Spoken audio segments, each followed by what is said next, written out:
Hi, I'm J. Christian Adams. This is the podcast Protecting Your Vote. I'm president of the Public Interest Legal Foundation. And in this podcast, we talk about what's going on with election administration, election integrity, and how your right to vote is made secure by some good people and made less secure by some not so good people. Joining me today is West Virginia Secretary of State Mac Warner. Thank you so much for being here. Oh, it's great to be with you, Christian. Thanks. Thanks for coming. I got to tell the audience, and I will say this with absolute candor, you're like one of the best two secretaries of state in the country. And I'm not sure who the other one is. That's the line I use. So tell the audience a little bit about yourself and what brought you to the Secretary of State's job. Well, appreciate the question. It's I have a history from a military family. I did a career in the military myself, went to the military academy at West Point. And coming out of that, I was both a lawyer, prosecutor, and a defense counsel. Then I went into international law. So that took me to a lot of spots around the world, a lot of hot spots: Haiti, Bosnia, Peru, Panama, Ukraine, you name it. And so that exposed me to a lot of different systems, failed systems, governments that didn't work. And then I saw some governments that did work. I was in Germany a number of years and that sort of thing. So coming out of the retirement from the military, I had 4 children, and all of them served in the military. We all had trouble voting at one time or another. Mm-hmm. Okay, so now you're going to start to see melding into this Secretary of State job. And the Gulf War was raging when I was at the University of Virginia getting a master's degree in international law. And that got me into Islamic law. In fact, I taught comparative law, which is really pretty much comparative religion when you get into it, because the legal systems are based on people's religious beliefs. And so I had studied Islam and taught it, but I'd never lived in an Islamic country. So when my son was over fighting in Afghanistan and then my daughter went, I wanted to understand more about what we were doing over in Afghanistan. Signed up with the State Department, and I went over there and I took over the world's largest rule of law program. We were trying to implement a court system in this Islamic country. We could talk about that. I think we failed with the Article 1, Section 1 of their Constitution when they said Afghanistan will be an Islamic republic. And right there, when you put in an Islamic system over top of what we think of a constitutional system, the two don't mesh. And so I think it was failed. It was a poison pill from the outset. But so I ran this world's largest rule law program with the the Afghan Supreme Court, the Ministry of Justice, the Attorney General's Office, and the Ministry of Women's Affairs. Those were the 4 agencies I was responsible of giving advice to. So I had over 100 Afghan lawyers and interpreters that worked in each one of those ministries. So it was a very enlightening experience to work with that range of jobs, setting up courts, teaching defense counsel how to be defense counsel, prosecutors how to prosecute, judges how to try to maintain a balance between the two. And actually, we physically went in and set up court systems in a number of places. I sure hope you have a chance to talk to Christy McCormick on the EAC, because she worked on the rule of law program in Iraq. Okay. She was doing something similar. When she was the Justice Department, she went over to Iraq to set up the courts and the elections. So it's quite challenging. It is. So I was there for a total of 5 years. Had both my son and daughter, and then a niece and some other relatives that went through Afghanistan at the time. So you can imagine how disheartened I was to see the way we pulled out of there, which is another story. But what took me out of there and into the world of politics back in West Virginia was the murder of a woman named Farkhunda. And it's on YouTube if anyone wants to look at it. But it was a brutal murder, a slaying of a young woman who was simply standing up against the wrongful selling of amulets. It's akin to what happened in the Catholic Church with the selling of indulgences and so forth that led to the Reformation. But in the Islamic world, when she said that this was an improper use of trying to take advantage of the poor people, they accused her of burning a page of the Quran. And with that, then it brought on people. This is downtown Kabul that I passed every day. And they tens of thousands, or at least thousands, maybe tens of thousands of men cheering this murder on. They then tied her to a car, drug her through the streets, and burned her body in the Kabul River. And I had been there for 5 years at that point. I said, if this is still going on after we've been there for 5 years, it's time to get out. I called the guy, Bill Cole, that was running for governor, the Republican candidate in West Virginia. He said, why don't you be my Secretary of State? So I left Afghanistan, came back, got right into politics. I won, he didn't. and then I won re-election in 2020. So that's what got me into this world of politics. So this was 2016. You won your first term. I did. 2016. Yes. I can tell you that I've been watching this election administration issue since I was in the Justice Department when you were in Afghanistan. Right. And one thing I always noticed in the early part of that decade, while you still may have been in Afghanistan, was the mess in West Virginia. Yes, right? it was. I mean, you would look up counties like Mingo and Logan, and for those of you not from West Virginia, that's down toward Kentucky. And there would be percentages on the voter rolls, like 150, 140%, as if there was never any NVRA, as if there was never any list maintenance. And so you encountered that when you got to the office. Now, what happened with the NVRA in 1993 is they said, we're going to register everybody, give them a chance to register at the DMV, which is fine. That's one thing.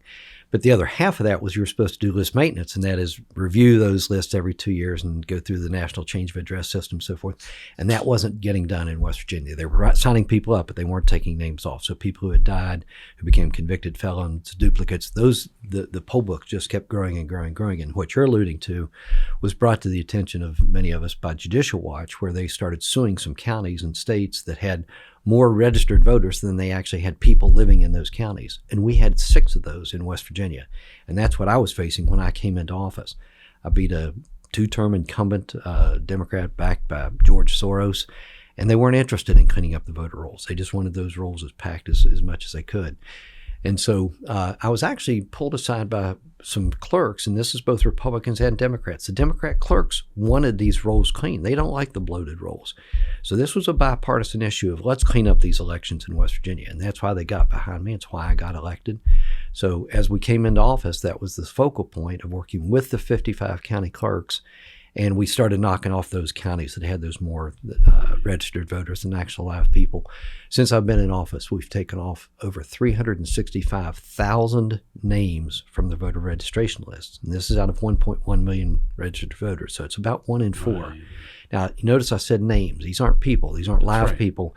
These are just names that needed to come off the list. And what it does, you then start getting more accurate accounting of how many people are actually voting. And you reduce those opportunities for fraud and irregularities to occur. Nothing good comes out of a bloated roll. So today we have 0 counties that have more registered voters than you do people living there. We have the cleanest voter rolls in election history, and we have the highest confidence in our elections. We're getting much more turnout based on people's confidence in the elections. I think what you just did is a great lesson for folks about language, because you talked about names coming off rolls, not voters coming off rolls. If they're voters, they don't come off the rolls. You talked about cleaning the rolls. You didn't talk about purging the rolls, right? And these are important things, because what you're doing is a good thing, not a bad thing. And I think it's important for folks to realize that. I first sent your predecessor letters in about 2012, 2013 about these counties. Do you have any sense as to why they seem to cluster in one part of the state? Did you ever learn anything about that, or were they just bad clerks? No. There's a history there in southern West Virginia. The 1960 election, where John Kennedy took the election from Hubert Humphrey. Hubert Humphrey was leading in these other states, and it looked like he was heading towards the Democrat nominee for president. And there was an issue then at the time as to whether America would vote for a Catholic for president. John Kennedy was Catholic. And so they looked out what elections were yet to come, and they saw this white Protestant West Virginia and said, if he can win there, then that'll take this Catholic issue off the board. But the way you win in southern West Virginia is you buy votes, and that's whether it's money, liquor, or arm twisting, or jobs with the school board, that sort of thing. That's all run by the county commissions, local politicians, and there were crime bosses.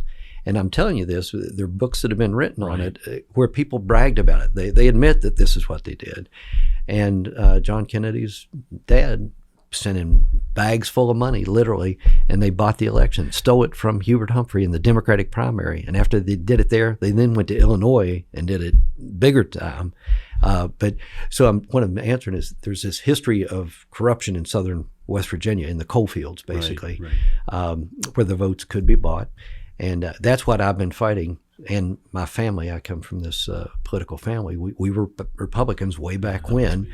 And we didn't like this vote buying. There was nothing funny about it. So that's what I've carried forth. And working with the clerks today, we've cleaned that up. I saw a documentary once that interviewed some people involved with that Kennedy campaign. They actually used like Cessnas. They would fly into small towns on airstrips to deliver the bags. It was transported by air, which is also a unique part of the story. So you come to office in 2016. I worked for a Secretary of State in South Carolina that was in a similar situation in 94. He shows up in the office. It had been like a 25-year incumbent. And it was something else for him. I don't know. What was it like for you, and what did you do about it?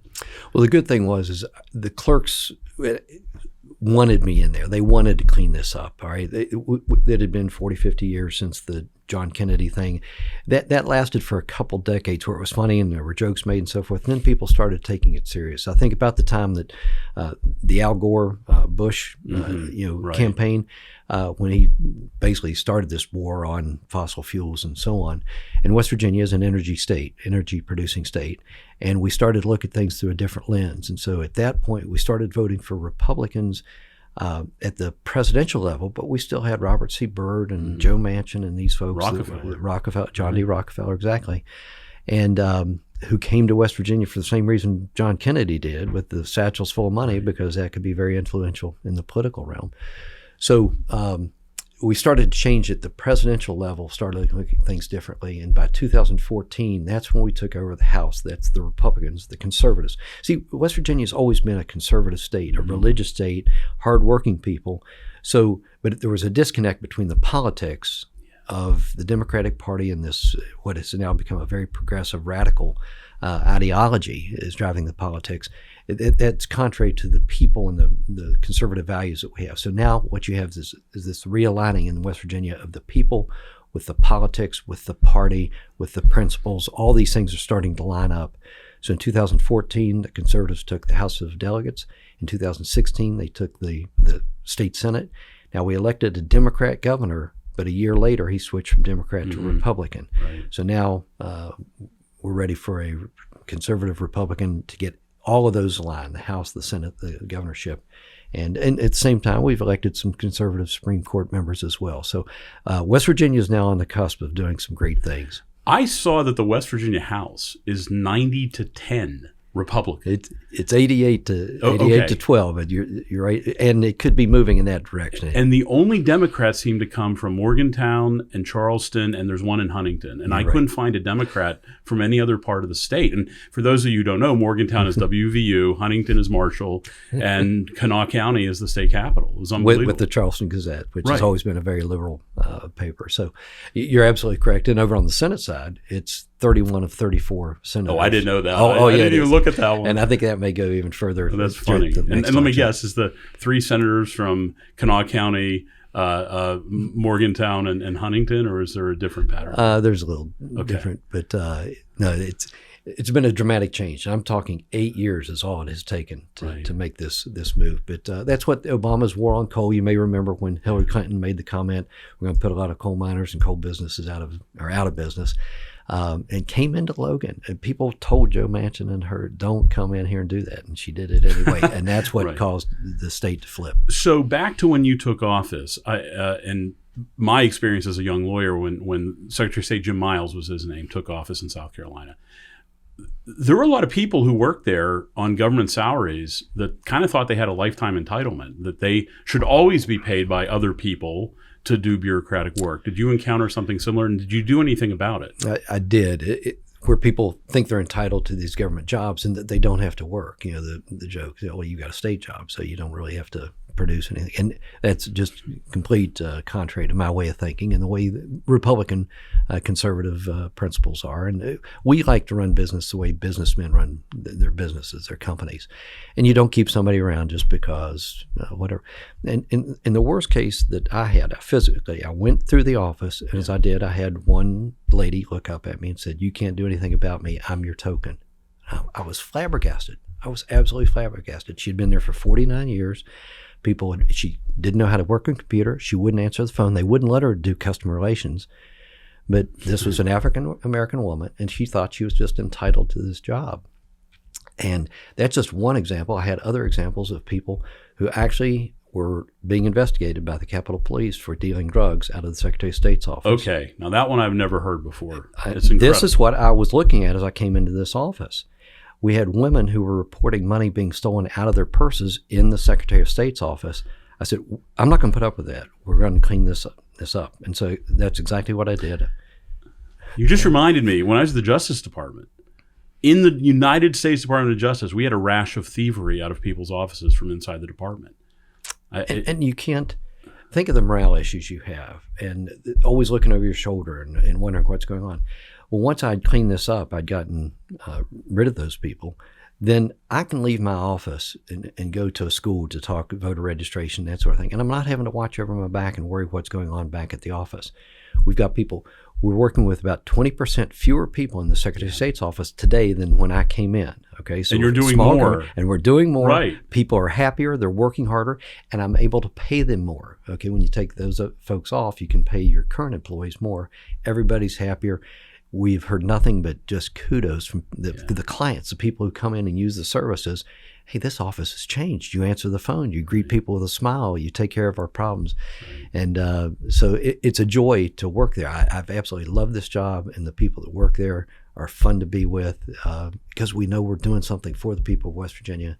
And the people, the lawyers and the people that use the office just continue to rain praises upon us for this change. So that's what I want to take this attitude from the Secretary of State's office more to statewide level. Right. And for those of you not in government who are listening, you have to understand what you just described as the exception. That doesn't usually happen in government where somebody comes in and cleans house. And I would venture to say that a lot of people want that to happen in places like Washington where wouldn't it be nice? It just doesn't seem to ever happen where no one's held accountable. So the office is running better. West Virginia elections now are completely different than they were 10 years ago. I can attest to that. And I assume you have a good team in place that shares your vision. And we do, and I always like to give credit, one, to the clerks, the hardworking clerks. I still think, I don't know specifically who's Republican and who's Democrat out there in the clerks, but I'm confident. I think we still may have more Democrat clerks than we do Republican, although the state is changing. That doesn't matter to me, and it doesn't matter to the clerks. We all see things. Our job is to simply run free, fair, clean elections. It's not to elect a certain person or party and that sort of thing. So I like to give credit to the clerks, but I also like to give credit to the state legislature. The legislature has done a wonderful job in West Virginia of balancing access with security. And so I'm talking the laws that they produce, so that voter ID was a big issue a few years back. And so they came up with a voter ID law. Now, we don't have photo ID. A lot of conservatives would like to have a more stringent photo ID requirement, but our legislature came up with about 18 different forms of IDs that you can use, electric bills or anything that proves your residency and that you live where you say you do and that sort of thing. And with a couple of exceptions in there, that if the poll worker knows you personally and so forth, you don't have to necessarily. But people generally want to show that ID. They want to show this is who I am. So we haven't had any issues with the voter ID law. Absentee ballots. West Virginia is one of about 16 or 17 states that require you to have a reason to vote in absentee. We're not a no-excuse absentee state. And I like that because the legislature has defined 11 specific reasons, a medical excuse or serving overseas in the military or gone on business. And you have to check that block, and that can be verified. If somebody wants to challenge that absentee vote, they can challenge it. And the clerk can go back and investigate and see, were you actually out of state on election day and that sort of thing. So that's where I'm talking about access. We're going to make it easy for you to vote, but we're going to make it hard for you to cheat. We're going to make it so that your reason for voting absentee can be verified. And so I like that balance between the two. And I think when you strike that balance, the same thing goes with early voting. Early voting, people like that early voting, but we don't need 30 days of early voting or 45, okay? 7 to 10 days is just fine. And West Virginia has 10 days of early voting. Now, there's also a question, when does that begin and when does it end? We like to get 2 Saturdays in there. So those sorts of things can be debated, but when you balance those two components, we want to give people access to the polls, but you also want to have a security component to it. And I think West Virginia has done a nice job of balancing those. And this whole issue is coming up before the Supreme Court. It's already been argued. It's the Moore v. Harper case out of North Carolina. Didn't you have a brief in that, your state? I think we may have joined in on that. At least I know that I offered that we were in. And what's at issue here is the independent state legislature principle, and that is Article 1, Section 4 of the U.S. Constitution says the time, place, and manner of elections shall be left to the state legislature, not to the Secretary of State, not to the governor, not to the Attorney General, Court. or not to the courts. Yeah. And that's the issue. What the Democrats have done over and over again, as we saw in the 2020 election, whether it's Pennsylvania or Georgia or whatever, they've gotten a consent decree through the court to change the laws that didn't go through the legislative process. And so it's contrary to Article 1, Section 4 of the U.S. Constitution that the legislature should make those rules. So this case has been argued in front of the Supreme Court. We're waiting for an answer. Hopefully the conservatives on the Supreme Court will uphold this principle, and that is once the legislature says, like in Pennsylvania, that the ballots shall be in at the close of business or the close of the polls on Election Day, you can't come up with an independent consent decree and say we're going to accept them 3 days after, which is what they did in the 2020 election. And that's part of what's caused so much division in America is people changing the rules in the middle of an election and accepting ballots outside the law. Right. When they use drop boxes, when they accept ballots after what the legislature said the time frame is. So I want to get back to this where the states determine the laws and the rules, and then it's our job in the executive branch as Secretary of State to execute those laws, not to make up our own rules. Yeah, I think most Americans will agree with you. I like to say, if you want the loser to accept the results of an election, play by the rules. Exactly. That's why we have rules. So there's consent of the governed by both sides after an election. Right. So, and so if Oregon or Washington want to send out ballots by mail, that's their job, that's their history, their custom. That doesn't work in West Virginia. We talked about the fraud that had occurred back in the 60 election and in other elections. We don't want that in West Virginia. We like to vote on Election Day. Jimmy Carter, I think it was Howard Baker, after the 2000 election, the hanging Chad election in Florida and all the consternation about it, they did a report, the Baker-Carter Commission, and they said the most secure form of voting is on Election Day, going to a precinct under the watchful eyes of trained observers from both parties and casting your ballot in person. That's the most secure. And what was the most insecure form? mail. Voting by mail. Right. Okay. And what's the whole progressive movement trying to do? Oh, it's vote by mail, send out ballots. Automatically. Michelle Bachmann, okay, presidential candidate, she got, I think it was 8 different ballots sent to her house. Now think of the opportunities for fraud there. She said she was confident that she could have filled those out and sent them in, and who knows whether they've been counted or not. But let's not give people that opportunity. That's where I'm saying easy to vote, but let's make it hard to cheat. So you're running for governor of West Virginia. Yes. And I have been amazed. I'm a WVU graduate. I go to West Virginia on family vacations, Hardy County, Timberline, Cheat Lake, all these places. I love the state. There's great people there. I mean, seriously great people. And what has happened politically? I know we talked a little bit about, the energy issue. Do you think that's what has flipped that state culturally? The fact that a whole bunch of people want to stop extracting this blessed resource that's laying underground that can fuel this nation, or is there something else going on? There are a number of factors going on. You mentioned the people. There's also great beauty, just great opportunities, great outdoors, and that's what today's generation wants. Is they want that outside living, clean. Air, clean water, getting out on the bike trails, hiking. I have a daughter and several grandchildren and her husband. They like to go hiking, okay? And what better place to hike than West Virginia? There's a place called Dolly Sods. It's one of the most beautiful places on the East Coast that I go up to. It's like at almost 4,000 feet. Actually, it's above 4,000 feet in some places. And it's a real geological anomaly with ice underneath the ground and stuff. It's really very neat. So I'm glad you let people know about this wonderful beauty.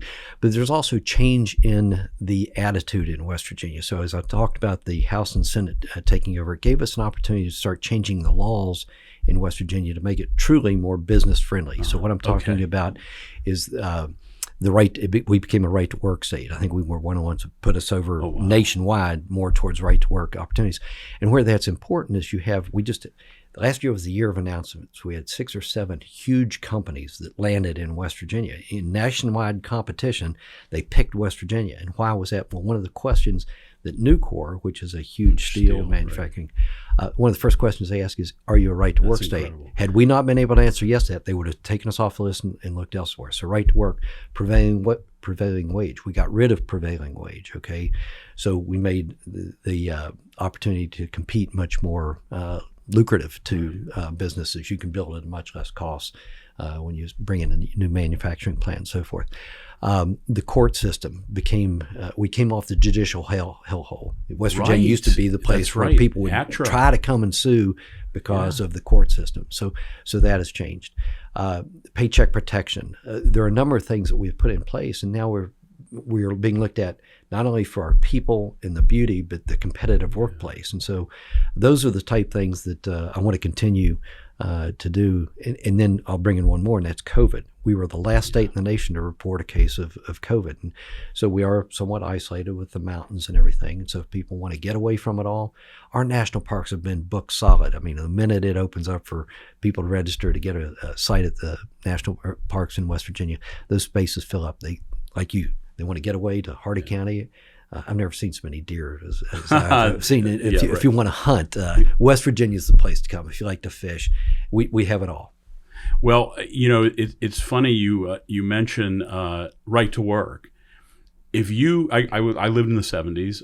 If you had told me in 1978 that West Virginia was going to become a right to work state, I mean, I think Richard Trumka was like a shadow governor in that state. Exactly. Yeah, with the United Mine Workers, and here we are. Well, and what Obama's war on coal has done is he's driven a lot of coal miners out of the state. They've lost their jobs. They had to go elsewhere to find employment. Now, it's rebounding a little bit in West Virginia. The price of coal has gone up. So we're an all energy state, okay? Whether it's above ground, below ground, we want it all.